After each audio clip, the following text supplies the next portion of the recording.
ดินแดนมีชื่อลือซาสมชื่อว่าแดนจำปาเหมือนดังเทวาฝันเป็นงามธรรมชาติปราสาทหินวัดภูโกแปงพรพระพิงน้ำตกสาแก้งแหล่งท่องเที่ยวของเมืองลาวนี้งามหัวสะพานใต้ข้ามไปสองฟ้าฝั่งสายสีสายของไหล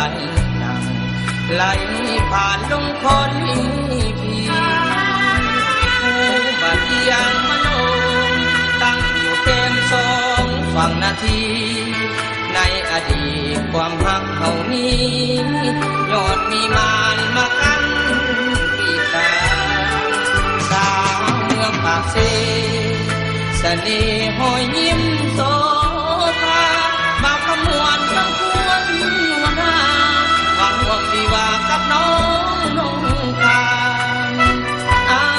จำฝังใจในงานวัดภูมีน้องเคียงข้างคืนนั้นแสงไฟสว่างน้องนั่งเคียงข้างใต้แสงพระจันทร์สองเราสามบานปฏิญาณต่อสิ่งศักดิ์สิทธิ์จงสวยนิรันดร์ให้ความรักยืนยงมันเหมือนองค์พระธาตุวัดภูสีโคตาชั่วนิรันดร์สวยความรักทั้งสองเอานั้นให้ยืนยงมันด้วยกันตลอดไป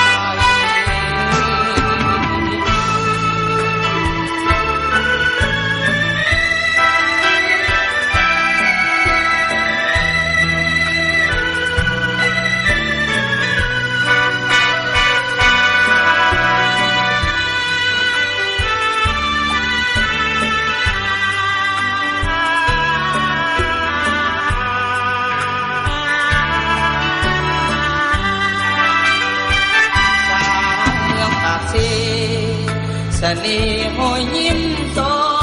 ภาบางขมวนทั้งพวนวันนาหวังห่วงมีว่ากับน้องนงคานจำฝังใจใน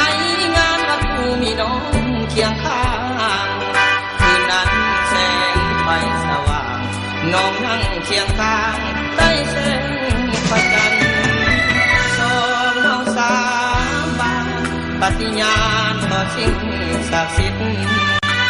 จงสวยนิรันดร์ให้ความรักยืนยงมัน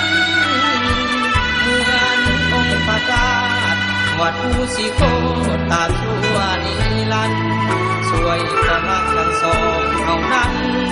ให้ยืนยง